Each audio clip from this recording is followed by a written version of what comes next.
System riding to the core. Yeah. Reppin' inner city left.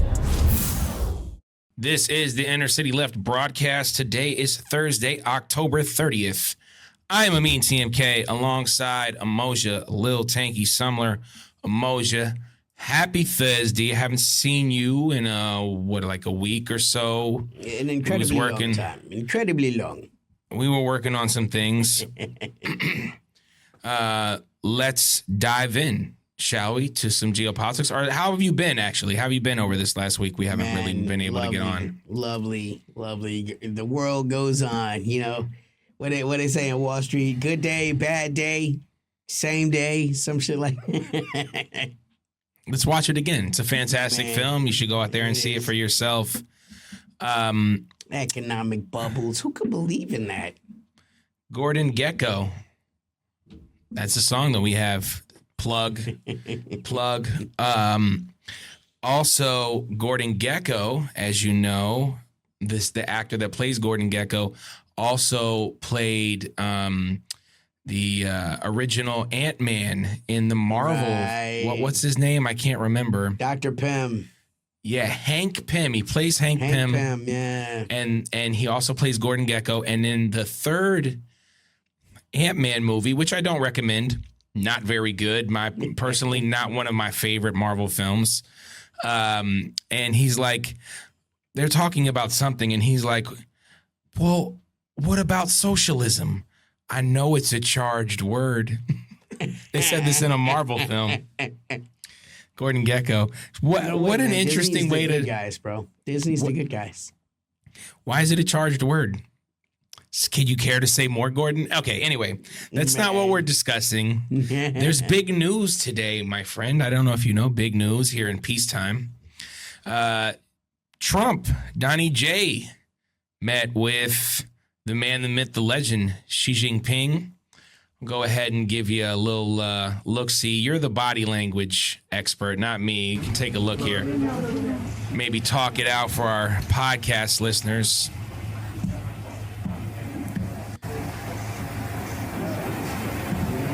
Mr. President, the President of the People's Republic of China.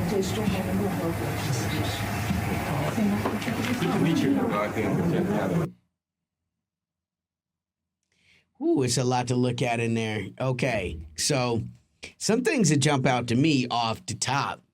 Normally, with the exception of Bibi Netanyahu, is normally Trump where Xi Jinping is. You know, greeting everybody. That's our whole joke. You know what I'm saying? The other dude got to sit in the cuck chair. The other thing about it that's weird is that Donald Trump was there first, waiting. And then Xi Jinping comes, you know what I'm saying? Like, so whoever's the second one there, as a rule, tends to be the more powerful person in an exchange. The last thing I would say was just how quick, you know, the president is out there to throw his hands out to get that handshake. You know what I'm saying? Like, almost thirsty for it. Xi Jinping was very reserved, you know, very kind of laid back, very calm, standoffish even. So, yeah, very odd language. It does not show the American president to be in the physical position of power in that particular exchange. There's a little bit longer video. Of course, they don't want us to win, so they throttle my internet as soon as I start putting a video up, but it continues a little bit. And Trump says, well, me and Xi are friends. We're good friends. And, you know, Xi's not saying anything. He's not saying anything at all. And he keeps talking, and they're asking him, are you going to get a deal done? He's like, yeah, hopefully so. We'll get a deal done, you know? And, you know, that was sort of where that conversation went.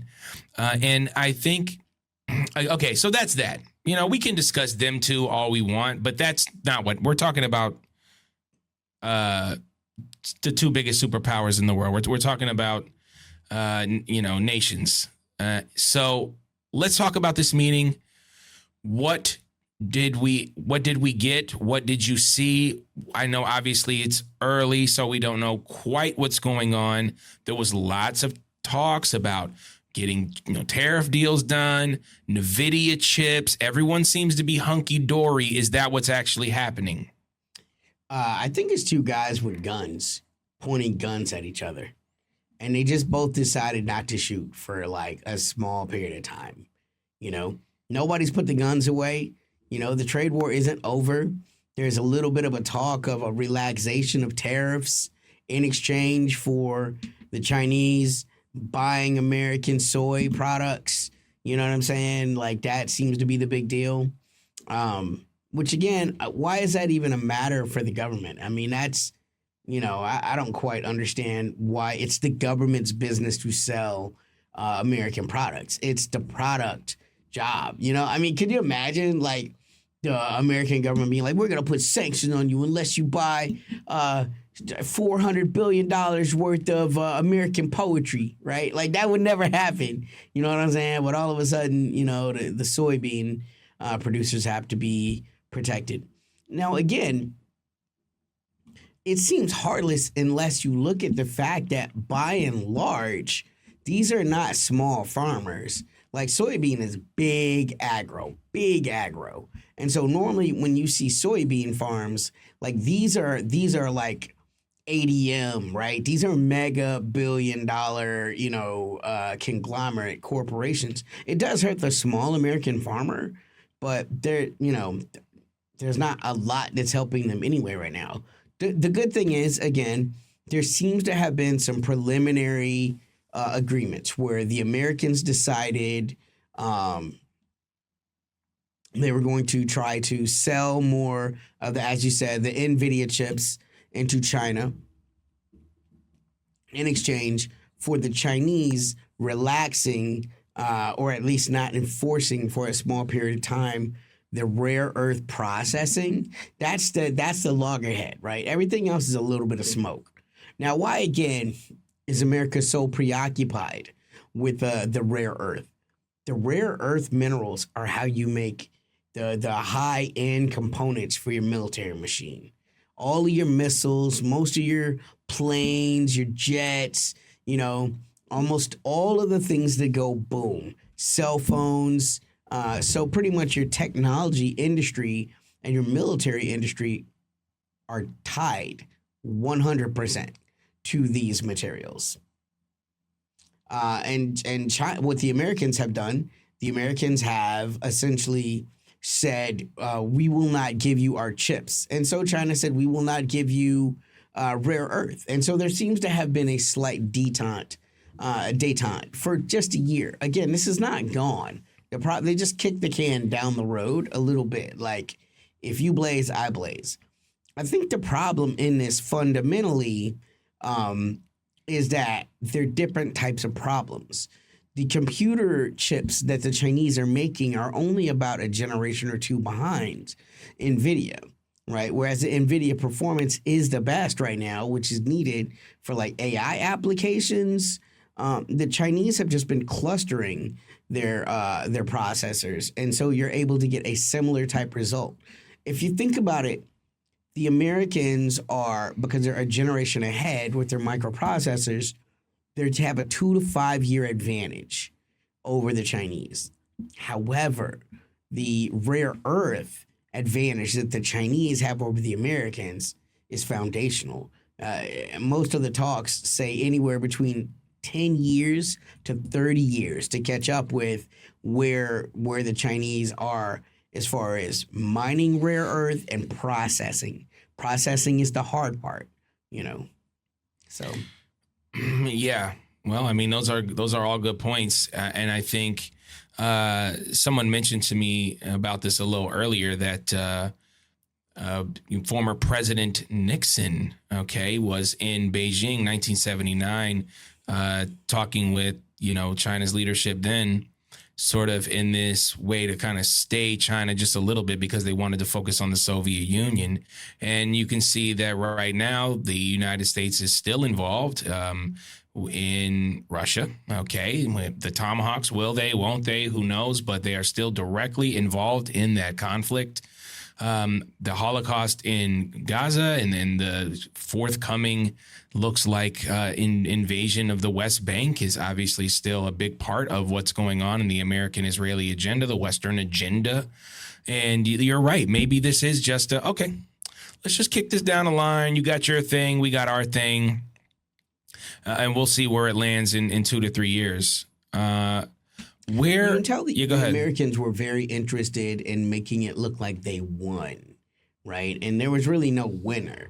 Like China didn't win, America didn't win. At best, the consumers in both countries kind of win with a relaxed posture because prices should go down ever so slightly without the removal, without the application of these tariffs. So those are real values, but like no one has achieved a master stroke yet.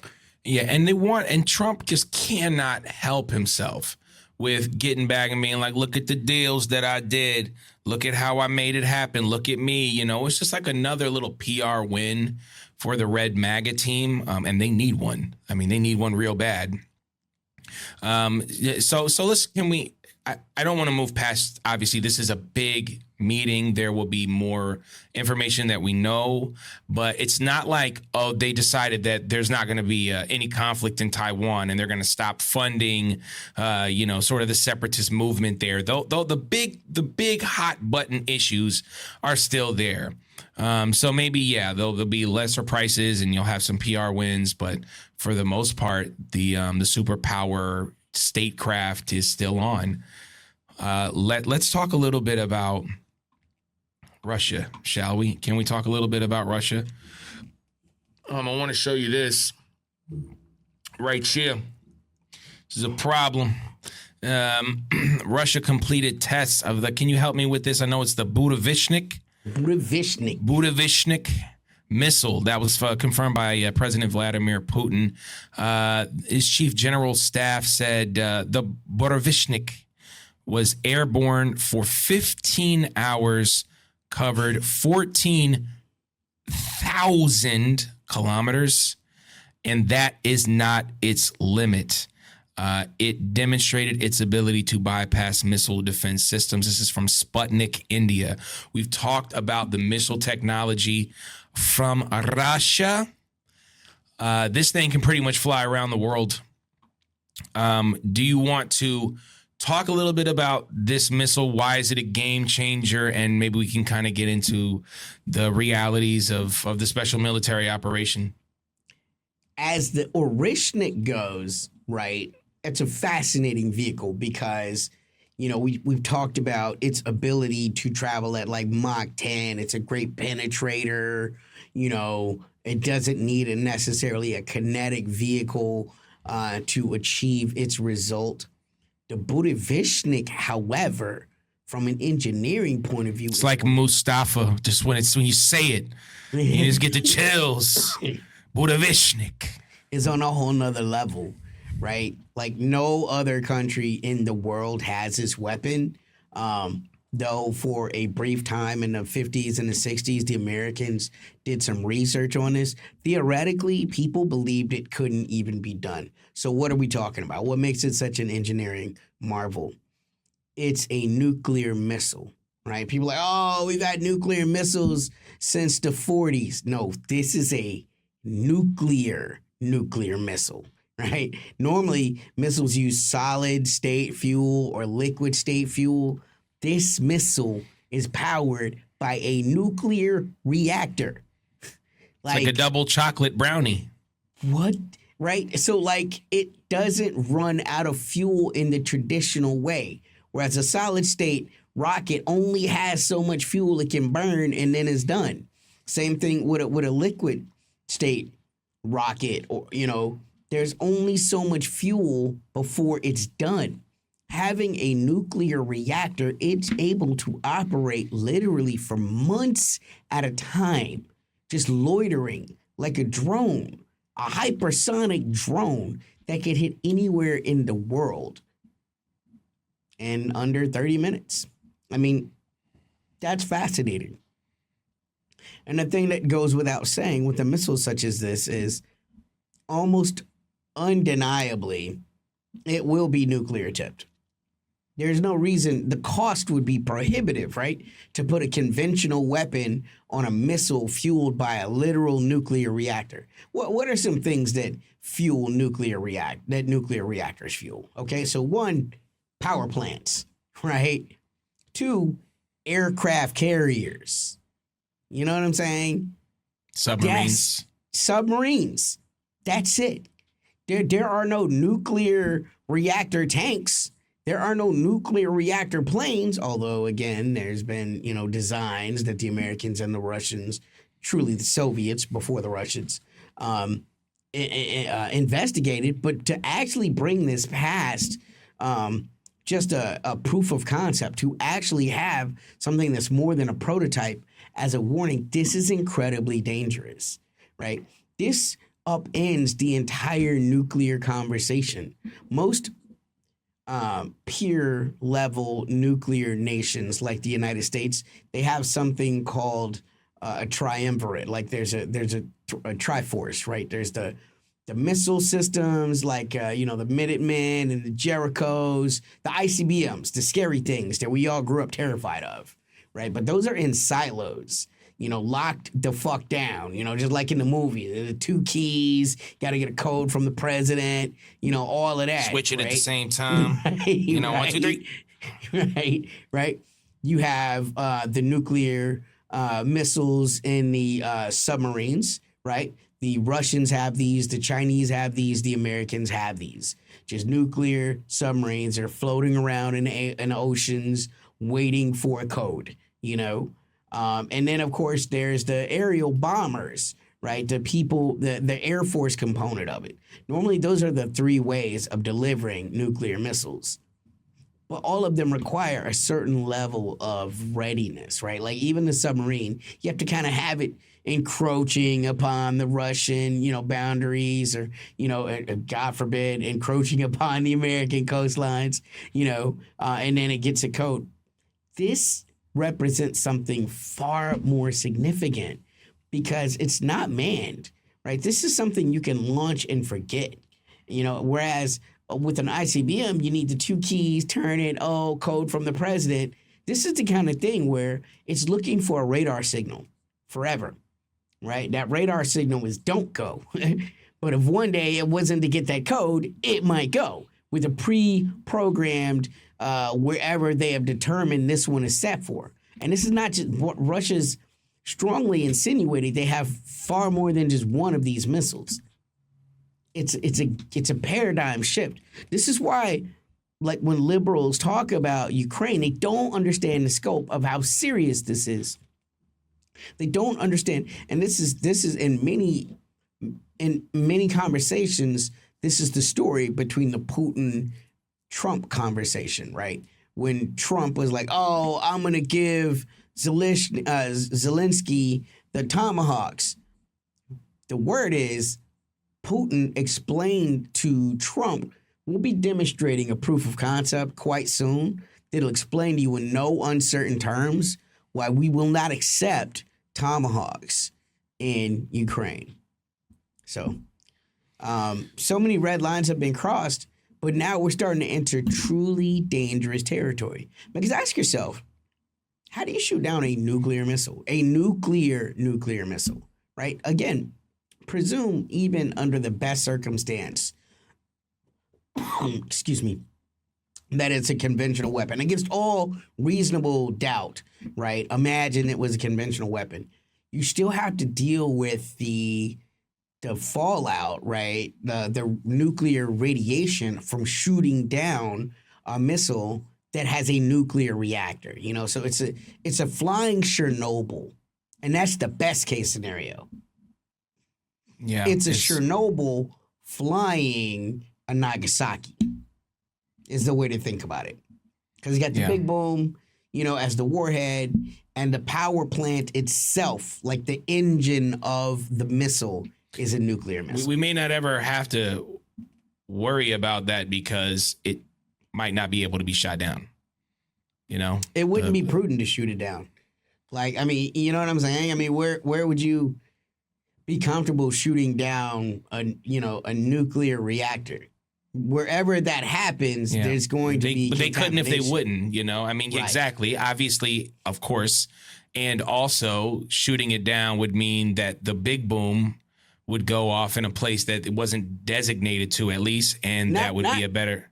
Not necessarily. Not necessarily. You might just have to be dealing with the meltdown from the reactor. It's possible it could land without the actual warhead detonating. Again, this is really risky stuff, though. And we don't know. We don't know. But what we do know is that the president, top officials in the military have said, we tested this thing.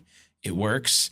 And it's going to be very hard to shoot down. Iran has missiles that we can't shoot down, and they're not this sophisticated, although very sophisticated.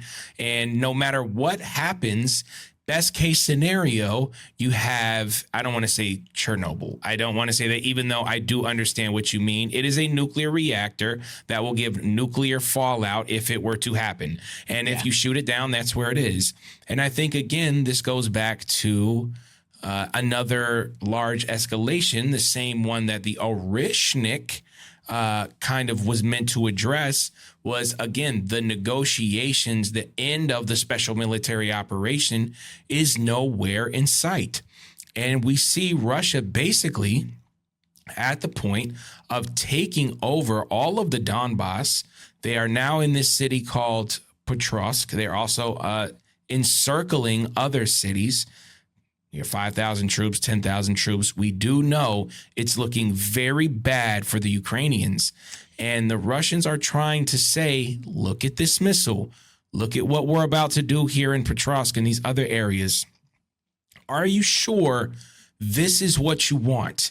And I feel like that's been the energy of Russia, even when, this is why I don't give too much, credence to the Xi and Putin, and Trump meeting, because we already had Trump Putin in Alaska, and there wasn't much that happened, at least in terms of the large hot button issues. It was just another photo op. But what's reality on the ground?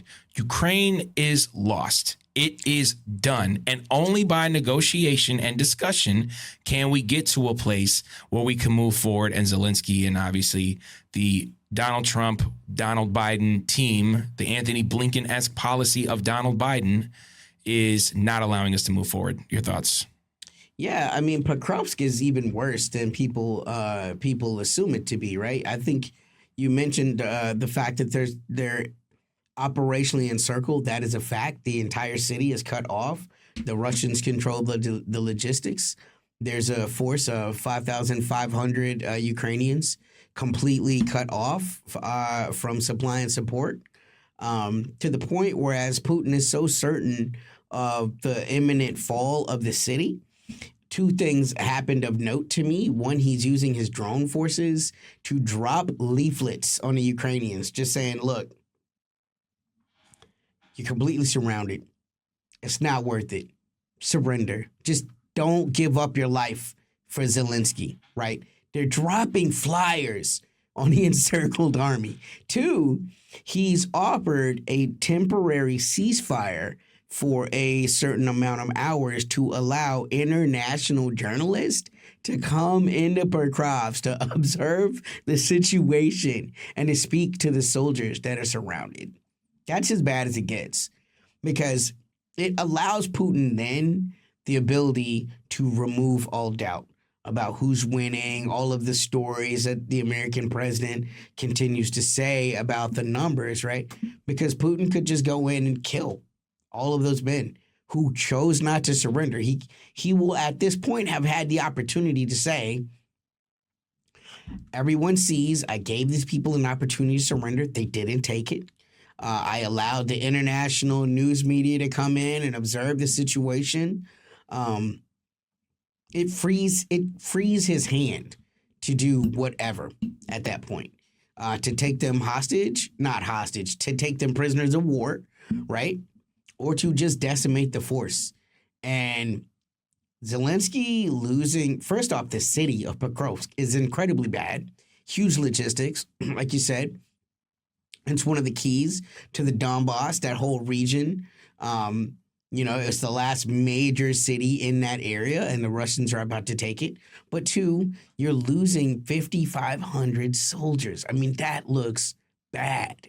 Like whether they're captured or eliminated, that looks bad. And this could be one of the things that create enough ripples to really begin to impact Zelensky's iron grip on power in Ukraine. Yeah, they're not doing well, and this is always was going to be the thing. Now, why we continue to do this, I just want to show this because I think it is important and interesting. You know Boris Johnson, right? Former Prime Minister of the UK. This is from The Guardian, reporting he received what looks like £1 million to prolong the war in Ukraine. This is something that we talk about. Why is the special military operation happening? Well, the powers that be in the West have been wanting to destabilize Russia for the longest. Well, they wanted to destabilize the Soviet Union, and they did. And we know this because EU officials have already talked about wanting to break up Russia into 25 regional powers, regional nation states. Russia has a large variety of ethnic groups. We talk about America like a melting pot, but Russia is. So we're seeing things like this where guys like Boris Johnson have been literally just paid. There are donors that are involved with this. And what it comes down to, and like you said with the leaflets, it's crazy to Putin and the rest of the world, and Russia especially, is saying, this is give it up, guys. And because the money and the deep state, the Western deep state, the larger encaptured Europe and America's whatever their design for global hegemony to reach it again, says this must happen. And we are dealing with the consequences here with a large flashpoint here in the Donbass. Russia's talking about they got this and that. There are no, like, we can put to bed, I think, any sort of missile defense that the United States has. Not to say that it's going to go there. But, you know, there isn't this monster American military operation and military power that can defeat everyone and everything. And not only is that not true today, it hasn't been true in the past. We can talk about Vietnam, we can talk about with Korea, we can talk about Afghanistan, but the wars have to keep going. And people like Boris Johnson continue to get rich while we push these wars that can't be won and never seem to end. Any thoughts on that? Yeah, I mean, I think that the number follow the money often, right? We've talked about the Great Steal on this podcast before. The Great Steal is a thing that continues to happen, and it's not just something that happens to the colonized world, right? The Great Steal is happening from all of the citizens all around the world, right? Right now, the Great Steal is happening to every European whose groceries have went up, whose gas bill has went up, whose, you know what I'm saying? Because you no longer have access to cheap Russian oil. Because the government is deciding to meet the Americans and up their military spending and try to get it to 5% of GDP at the expense of social services, right? They understand that the Russians have no real interest in moving into Europe. They know that. It's not that, right? And as you said, like even Kaya Kallas this week, as early as this week, was talking about Russia needs to be broken up into 3 smaller countries, right? That is not fucking achievable. Like what you want to happen, and like, but that was the hope, right? That it was all just a bluff, and Putin didn't really have power, and the Russian army was in tatters, you know, that it's just a shell of itself from the Soviet Union, and any type of real, you know, fight, and it would fall over and just destroy itself, and Putin would be cooed, you know. Remember, you know, we were talking about Wagner recently, you and I, And that was the hope at one time, right? Was Prigozhin was going to come in and topple Putin, right? Like, I mean, it's just hopes and prayers. This is not real strategy at all. It shows very little understanding of the Russian mind state, but the Great Steal is on. And even though Europe understands Russia's very real security issues, AKA we do not want to be under long-range missile fire from NATO, NATO continues to sell this as something different to the European Union, which then sells it as something different to the people of Europe.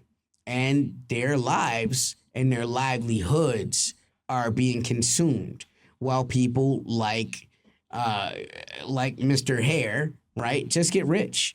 You got £1 million out of this. The whole thing is a grift, and that's what it's been. The only thing you ever hear, Cynthia van der Leyen, talk about is, we got a new package, a new sanctions package, all about all these different clever ways to steal Russia's money, and to take the money from the average European and bring it into a militarized NATO. The fact that NATO now is almost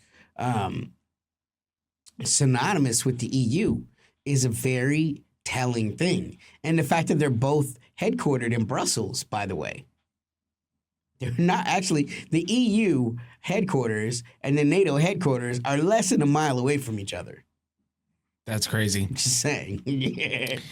Yeah. I mean, that's incredible. And, we talk about the whole, when we talk about Venezuela, like, again, all right, these are the same people that you want to believe, the same people who are saying, like, oh, yeah, Putin woke up one day and he was mad and he was like, I'm going to take over the Donbass because my mommy didn't hug me. Like, come on, guys. These are the same people that are telling you the fishermen that they're killing on the Caribbean, the Trinidadians and Tobagans and the Venezuelans that are in the Caribbean are somehow criminals. These people are fishing and, trying to make a life for themselves. And this is what you want to believe. And Boris Johnson's getting €1 million to do whatever. And I guess there's a particular type of person that's willing to sell out everything to get a bag. I don't understand it.